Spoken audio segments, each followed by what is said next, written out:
नमस्कार, मैं श्री गौतम शिक्षण संस्थान के डिजिटल प्लेटफॉर्म पर मैं किशोर सिंह आपका हार्दिक स्वागत करता हूं। आज हम प्रश्नावली 1.2 कक्षा 9th विषय गणित के प्रश्नों को हल करेंगे। चलते हैं प्रश्नावली 1.2 की ओर। 1.2 में जो हमारी शब्दावली है इसके अंदर मेन पॉइंट कौन कौन से हैं उसके बारे में थोड़ा सा हम पढ़ लेते हैं। यह लिखा वास्तविक संख्या।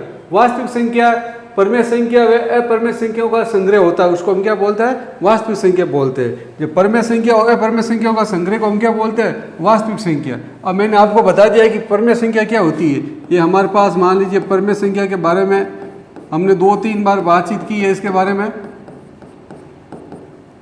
परमेय संख्या, इसका सबसे बेस्ट तरीका यही है कि परिभाषा आपको याद नहीं करनी है, मतलब परमेय संख्या का अर्थ क्या होता है यह जानना बहुत जरूरी है। तो ये परमेय संख्या का अर्थ क्या होता है? तो सबसे सरल तरीका आपको यह याद रखना है कि वह संख्या जिसको हम अंश बटा हर के रूप में लिख सकते हैं, अंश बटा हर के रूप में लिख सकते हैं, उसको हम क्या बोलते हैं? परमेय संख्या बोलते हैं। और परमेय संख्या को हम P बटा Q के रूप में लिखते हैं, यानी कि हर होता ना उसका मान 0 नहीं होना चाहिए।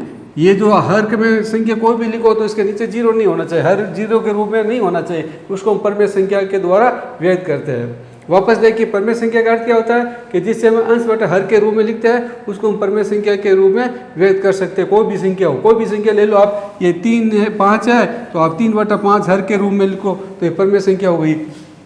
आपने -1 ले लिया, नीचे आपने 7 लिख दिया तो हर में और अंश हर अंश के रूप में लिख दिया तो ये परमेय संख्या हो गई। आपने 0 लिखा और नीचे 3 लिख दिया तो ये भी क्या हो गई? ये परमेय संख्या हो गई। लेकिन ये ध्यान रखना, नीचे 0 नहीं आना चाहिए, हर के रूप में क्या आना नहीं चाहिए? 0 नहीं आना चाहिए। वो क्या होती है?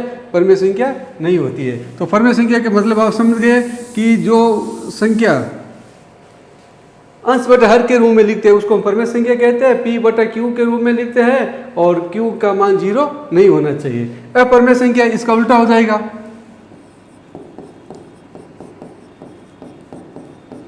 अपरमेय संख्या इसको हम क्या कह सकते हैं कि मतलब अंश बटा हर के रूप में नहीं लिख सकते, यानी कि Q वो संख्या जो P बटा Q के रूप में व्यक्त नहीं कर सकते उसको हम क्या बोलते हैं? अपरमेय संख्या बोलते हैं। जैसे मान लीजिए हमारे पास 1.732 डैश डैश डैश है, इस संख्या को क्या हमें हर के रूप में लिख सकते हैं? जैसे कि ये मान लीजिए 1.5 है तो 1.5 को हम बट्टे में लिख सकते हैं अंश बटा हर के रूप में। यह पॉइंट हटा कर नीचे 10 लगा दिया तो ये क्या बन गई? परमेय संख्या बन गई, क्योंकि इसके आगे कोई विस्तार नहीं है। यहाँ देखो दशमलव के बाद में विस्तार है, फिर डॉट करते करते कंटिन्यू चलता रहता है। इसका आखिरी पॉइंट हमें मालूम नहीं है कि कहाँ खत्म हो रही है, तो इसको हम हर के रूप में व्यक्त नहीं कर सकते। पॉइंट हटाकर नीचे 0 0 0 नहीं लिख सकते। तो इसका मतलब यह है कि ये परमेय संख्या क्या है? ये जो संख्या है अपरमेय संख्या है। अपरमेय का अर्थ हो गया कि जिससे अंश बटा हर के रूप में नहीं लिख सकते हैं। और देखिए मान लीजिए ये √2 है, ये √2, इसका 2 का वर्गमूल ज्ञात करते हैं। वर्गमूल आपको मालूम है कैसे ज्ञात करते हैं? छोटी संख्या का वर्गमूल अब्बाजी गुणनखंड द्वारा ज्ञात करते हैं। 2 का भाग 2 में एक बार गया, 2 संख्या का एक जोड़ा बन गया तो इस 4 का वर्गमूल कितने हो गए हमारे पास?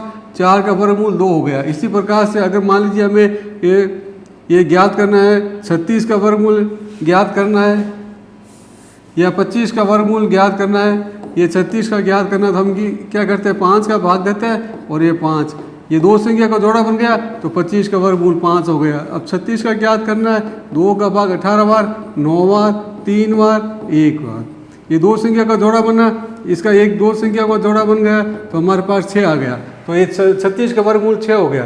क्या इस 2 का जोड़ा बनता है? 2 एकम 2 अकेले है, 2 का जोड़ा नहीं बनता। तो 2 को हम क्या बोलते हैं? अपरमेय संख्या बोलते हैं। 2 का वर्गमूल ज्ञात करते हैं ना तो ऐसे पॉइंट में आता जाएगा, रुकेगा भी नहीं। तो हम ये कह सकते हैं कि अगर किसी संख्या का वर्गमूल ज्ञात करें, अगर 2 संख्या को जोड़ा सेम संख्या जोड़ा नहीं बनता है तो वो अपरमेय संख्या होती है। जैसे मान लीजिए हमारे पास है ये सब, इसका हमें वर्गमूल ज्ञात करना है तो देखो 2 का भाग इसमें गया 7 बार, 7 का भाग एक बार। क्या इन दोनों में संख्या का जोड़ा बन रहा है? नहीं बन रहा है, तो ये भी क्या हो गई? अपरमेय संख्या हो गई। तो अपरमेय संख्या किससे कहते हैं? जिससे P बटा Q के रूप में हम व्यक्त नहीं कर सकते, यानी कि अंश बटा हर के रूप में नहीं लिख सकते, उसको हम क्या बोलते हैं? ये अपरमेय संख्या बोलते हैं। तो वास्तविक संख्या का अर्थ समझ गए कि परमेय संख्या और परमेय संख्याओं का संग्रह होता है। अब हम लेते हैं प्रश्नावली 1.2 की सत्य और असत्य बताना, उसका कारण भी देना। यह लिखा प्रत्येक अपरमेय संख्या एक वास्तविक संख्या होती है। प्रत्येक अपरिमेय संख्या के बारे में पूछा है। ये लिखा प्रत्येक अपरिमेय संख्या एक वास्तविक संख्या होती है। तो मैंने आपको बताया था ना अभी कि वास्तविक संख्या का अर्थ क्या होता है। ये वास्तविक संख्या किस प्रकार से बनती है? वास्तविक संख्या। तो हमने वास्तविक संख्या के अंदर दो संख्या पढ़ी थी, एक तो परिमेय संख्या और एक अपरिमेय संख्या। इन दो के बारे में, दोनों उसको मिलाकर वास्तविक संख्या बनती है। तो ये कहता है कि प्रत्येक अपरिमेय संख्या एक वास्तविक संख्या है। कि अपरिमेय संख्या वास्तविक संख्या होती है क्योंकि वास्तविक संख्या में क्या होता है, परिमेय संख्या भी शामिल है और अपरिमेय संख्या भी शामिल होती है। तो प्रत्येक अपरिमेय संख्या क्या एक वास्तविक संख्या है? ये सत्य है क्या? सत्य है। तो हम लिखेंगे ये कथन क्या है? सत्य है।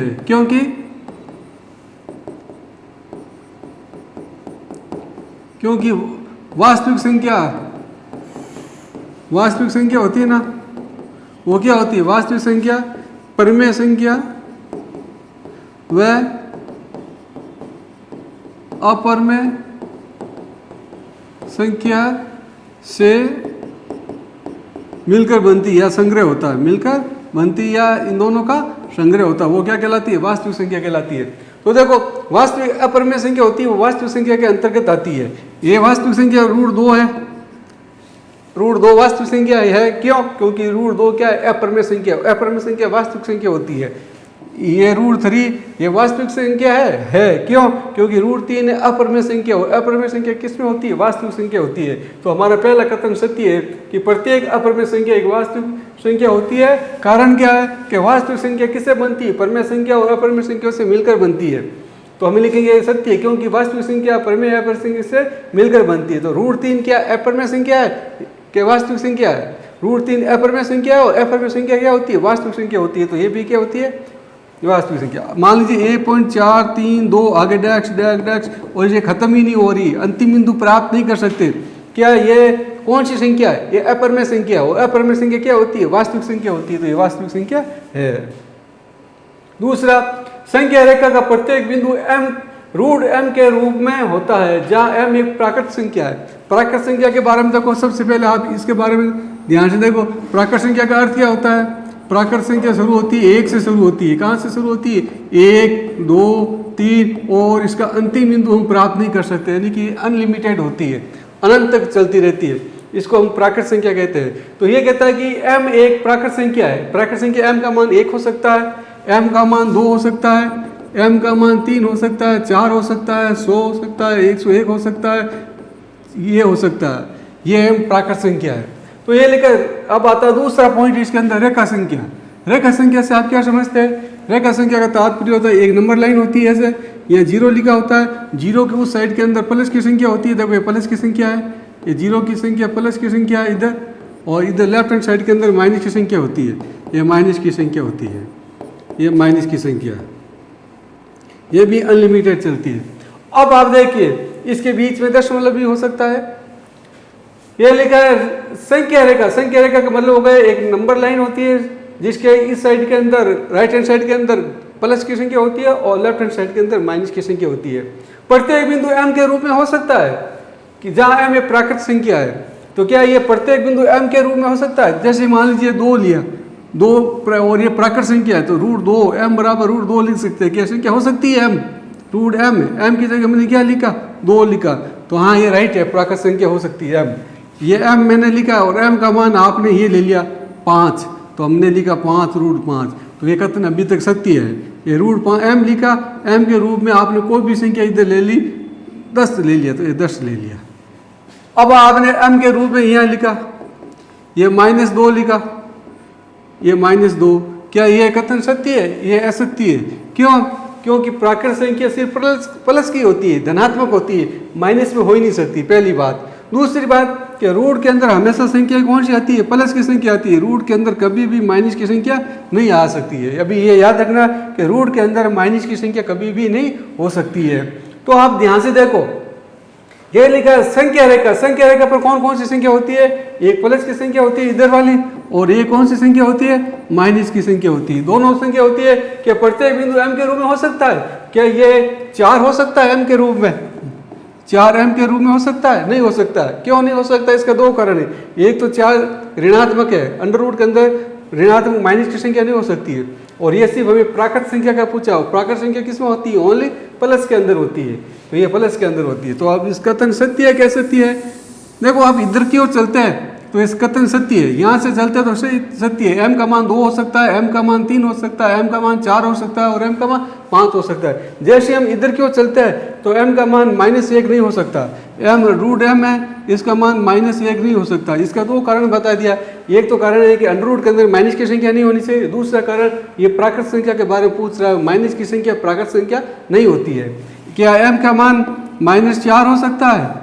नहीं हो सकता। कारण पहला है कि रूट के अंदर माइनस की संख्या नहीं होती है, दूसरा ये पूछा है कि प्राकृत संख्या, सबसे महत्वपूर्ण बात है कौन सी? प्राकृत संख्या। प्राकृत संख्या क्या होती है? सिर्फ प्लस की होती है, माइनस की नहीं होती है। तो ये माइनस में आ रहा है, तो माइनस की नहीं होती, तो हम ये लिखेंगे कथन असत्य है। हमारे पास जो कथन दे रखा है वो क्या है? असत्य है। बताओ असत्य के कारण, अब आप बताओ, कॉपी में लिखो असत्य क्यों है, विचार करो, कॉपी में लिखो, फिर मैं लिखता हूँ असत्य क्यों? क्योंकि रेखा संख्या पर कौन कौन सी संख्या होती है? रेखा संख्या पर धनात्मक व ऋणात्मक यानी कि माइनस, धनात्मक व ऋणात्मक दोनों संख्याएं होती है, संख्याएं होती है जो होती है, जबकि ऋणात्मक संख्या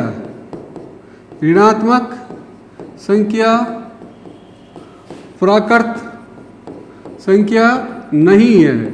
समझ में आ रहा है? तो माइनस की संख्या होती है वो प्राकृत संख्या नहीं है, इसलिए m के रूप में हम व्यक्त नहीं कर सकते, माइनस की संख्या को हम क्या है? m के रूप में व्यक्त नहीं कर सकते। अभी मैंने आपको उदाहरण दे दिया है, जैसे √4 ये नहीं हो सकता, √3 ये नहीं हो सकता है, जैसे √-4 ये है, तो हम यहाँ लिखेंगे -4 नहीं हो सकता। ये लिख दो आप √-3 ये नहीं हो सकता, क्योंकि ये धनात्मक प्राकृत संख्या नहीं है। तो इसका कारण क्या हो गया? क्या संख्या रेखा का प्रत्येक बिंदु m के रूप में हो सकता है? कथन असत्य नहीं हो सकता है। यहाँ लिख देना कथन नहीं हो सकता है, नहीं हो सकता है। जहां में प्राकृत संख्या है, प्राकृत संख्या प्लस में होती है, इस कारण ये नहीं होता है। अगला चलते, प्रत्येक वास्तविक संख्या अपरिमेय संख्या होती है, ये हमने रिपीट कर दिया है। वास्तविक संख्या आप समझ गए, वास्तविक संख्या एक तो परिमेय संख्या से बनती है और एक अपरिमेय संख्या से बनती है। इन दोनों संख्याओं का संग्रह क्या कहलाता है? वास्तविक संख्या कहलाता है। तो ये वास्तविक संख्या। अब हमें पूछा है कि प्रत्येक वास्तविक संख्या अपरिमेय संख्या होती है, और वास्तविक संख्या लिखते हैं हम। ये हमारे पास नंबर लाइन है, ये 0 है। वास्तविक संख्या 1 हो सकती है, यस। वास्तविक संख्या 2 हो सकती है, 3 हो सकती है, 5 हो सकती है, 4 हो सकती है, 4 ये लिख दे, 5/6 ले लो आप, ये ले सकते हैं हम। यहाँ कोई भी संख्या ले लो आप, यहाँ 7/8 ले लो, 9/1 ले लो, यहाँ आप ले सकते हो 2/5 ले लो। तो ये कोई भी संख्या ले लो आप, वो क्या होती है? परिमेय संख्या होती है। तो परिमेय संख्या को हम कैसे भी व्यक्त कर सकते हैं। देखो 1/2/3, 3/4, 5/5 यानी 1 लिख सकते हैं, और 2 लिख सकते हैं, ये लिख सकते हैं, 10.5 लिख सकते हैं। ये हमारे पास क्या होती है? परिमेय संख्या। और अपरिमेय संख्या कौन सी होती है? ये माइनस वाली संख्या, -1, -2 क्या परिमेय संख्या है? अपरिमेय संख्या रूट भी हो सकता है, √2 भी हो सकता है, रूट या कुछ भी ले लो आप, √2 हो सकता है, रूट वाली संख्या हो सकती है, बिना रूट वाली संख्या हो सकती है। प्रत्येक वास्तविक संख्या अपरिमेय संख्या होती है। अपरिमेय संख्या, परिमेय संख्या और अपरिमेय संख्या को संग्रह होता है। अब देखो, मान लीजिए मैं यहाँ कोई बिंदु ले लेते, ये √5 ले लिया हमने, ये √5 ले लिया, ये अपरिमेय संख्या होती है। √7 ले लिया, अपरिमेय संख्या होती है। 1.7324 खाली जगह चलती है, ये भी अपरिमेय संख्या होती है। अब हमें क्या पूछा? प्रत्येक वास्तविक संख्या अपरिमेय संख्या होती है। क्या 2 अपरिमेय संख्या है? नहीं, 2 परिमेय संख्या है। क्या ये 3/4 परिमेय संख्या है? नहीं, 3/4 अपरमेय संख्या नहीं है, ये परमेय संख्या है। तो ये कहता है प्रत्येक संख्या क्या अपरमेय संख्या हो सकती है? प्रत्येक संख्या ऐसे नहीं हो सकती है। तो आप क्या लिखोगे यहां पर? हमने यहां क्या लिखेंगे कि 3/7 ये परमेय संख्या है, कोई भी संख्या ली हमने नंबर लाइन से। 1/5 ये भी क्या है? परमेय संख्या है। √2 अपरमेय संख्या है, अपरमेय संख्या है। 1.5 3 2 4 डैश डैश डैश अपरमेय संख्या है, क्योंकि इसका अंतिम बिंदु हम ज्ञात नहीं कर सकते। 1.5 ये परमेय संख्या है, इसका हम अंतिम बिंदु प्राप्त कर लिया, दशमलव का प्रसार है। तो हम ये देखते हैं कुछ संख्या परमेय संख्या है, कुछ परमेय संख्या अपरमेय संख्या है। तो प्रत्येक वास्तविक संख्या अपरमेय संख्या नहीं होती है। तो हम लिखेंगे कथन क्या हमारे पास? असत्य है, कथन असत्य है। क्योंकि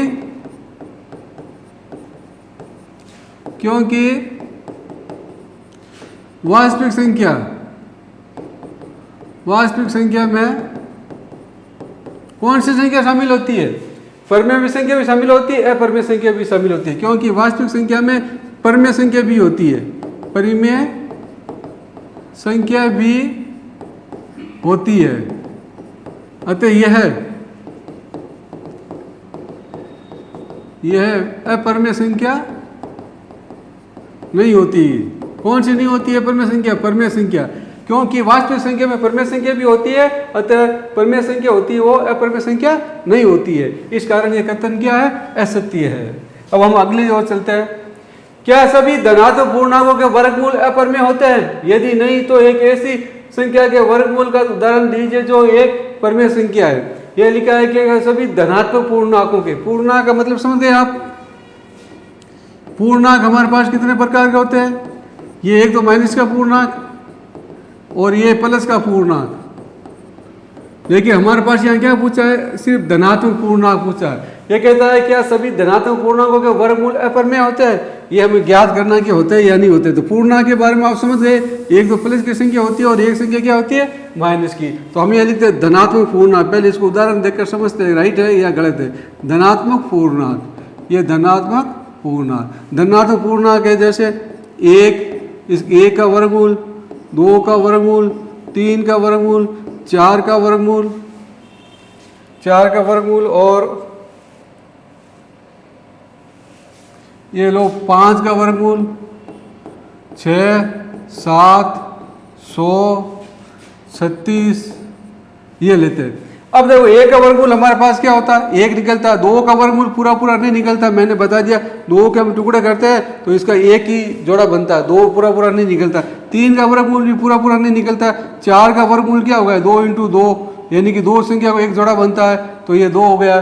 5 का वर्गमूल पूरा नहीं निकलता है, तो ये 5 लिख दिया। 6 का भी नहीं निकलता है, ये इसका होता है 10 × 10 बराबर क्या हो गया? 10 हो गया। अब हम यहाँ देखते हैं 36 का वर्गमूल क्या होता है? 6 × 6 यानी कि 36, एक संख्या का जोड़ा बन गया 6, तो इसका वर्गमूल क्या हो गया हमारे पास? 6 हो गया। अब देखो ये जो संख्या 2 ये अपरमेय संख्या है। कौन सी संख्या है? अपरमेय संख्या। ये √3 भी कौन सी है? अपरमेय संख्या। क्यों? इसका पूरा वर्गमूल नहीं निकलता है, नहीं वर्गमूल करते रहो। ये परमेय संख्या है, हमारे पास क्या है? ये परमेय संख्या है। यह अपरमेय संख्या है, अपरमेय संख्या। यह भी कौन सी संख्या है? अपरमेय संख्या है। इसका भी वर्गमूल पूरा नहीं निकलता है। और ये परमेय संख्या है और यह परमेय संख्या है। तो हमने देखो 1 से लेकर 10 तक उदाहरण दिया। इसमें कुछ संख्या प्लस क्या परमेय संख्या आती है और कुछ अपरमेय संख्या आती है। तो हमें क्या पूछा है? क्या सभी धनात्मक पूर्णांक के वर्गमूल अपरमेय होते हैं? ये देखो परमेय है, अपरमेय नहीं है। ये देखो परमेय है, अपरमेय नहीं है। ये 36 का वर्गमूल देखो 6 होता है, ये परमेय संख्या है। तो हम ये क्या लिखेंगे? क्या सभी धनात्मक पूर्णांकों के वर्गमूल अपरमेय होते हैं? नहीं होते हैं। पहला क्या कारण है? सभी धनात्मक पूर्णांकों के वर्गमूल क्या होते हैं? नहीं होते। आपको ये लिखना है। और क्यों नहीं होते हैं ये मैंने बता दिया। आप क्या सभी धनात्मक पूर्णांकों के वर्गमूल अपरमेय होते हैं? तो लिखेंगे नहीं होते हैं। पहला का उदाहरण क्या है? पहले का उत्तर क्या होगा? नहीं होते हैं। क्यों नहीं होते हैं? क्योंकि कुछ धनात्मक पूर्णांक ऐसे होते हैं जो पूर्ण संख्या के रूप में होते हैं, उसका वर्गमूल पूरा निकलता है। यदि नहीं होते हैं तो ऐसी संख्या के वर्गमूल का उदाहरण दीजिए जो परमेय संख्या है। देखो परमेय संख्या का उदाहरण लिख देना आपको। जैसे मैं लिखता हूँ ये 4 है, ये परमेय संख्या है, तो 4 का वर्गमूल क्या हो गया, ये 2 हो गया। और कौन सी संख्या हो सकती है ऐसे, ये मान लीजिए 4/25 ले लो, तो 4 का वर्गमूल 2 हो गया, ये 25 हो गया। अब देखो ध्यान से देखो, ये जो मैंने लिखा है ये 4/2, ये पूर्णांक नहीं है, ये भिन्न में है। पूर्णांक हमेशा क्या होता है, ये होता है 5, 10, 11, ये पूर्णांक होते हैं। जैसे ही बट्टे में आता है ना तो ये पूर्णांक नहीं होते, ये क्या होता है, ये पूर्णांक नहीं होते। तो आप ऐसा मत लिखना कि 4/5 है। और किसका देखो, √9 का वर्गमूल 3, और देखो आप 25 का वर्गमूल 5, और ले लीजिए आप इसका वर्गमूल 7, और देखो 100 का वर्गमूल 10। ऐसी बहुत सी संख्या है धनात्मक पूर्णांक जिसका वर्गमूल पूरा पूरा निकलता है। तो ऐसी संख्या को उदाहरण दीजिए जो एक परमेय संख्या है। सब क्या है, उपरोक्त सभी परमेय संख्या है। क्या लिखेंगे, उपरोक्त सभी परमेय संख्याओं के उदाहरण है। तो इस प्रकार से हमने ऐसे ज्ञात किया है। अब बताइए क्या सभी धनात्मक के पूर्णांक अपरमेय होते हैं। अपरमेय के बारे में बता दिया मैंने आपको, जिसको अंश बटा हर के रूप में नहीं लिख सकते। पूर्णांक के बारे में पूछा है तो पूर्णांक में आप क्या लेना, 1, 2, 4, 5 ये लेना, माइनस की संख्या नहीं लेनी है। क्यों नहीं लेनी, क्योंकि ये ऋणात्मक नहीं पूछा है। और वर्गमूल का उदाहरण दीजिए तो हमने इतने वर्गमूलों के उदाहरण दे दिए हैं। इस प्रकार से हमने आज के जो सवाल है वो कंप्लीट किया है। जो आगे के सवाल है वो हम आगे और बताएंगे। कोई समस्या हो तो आप मेरे से वापस संपर्क करके पूछ सकते हो। धन्यवाद।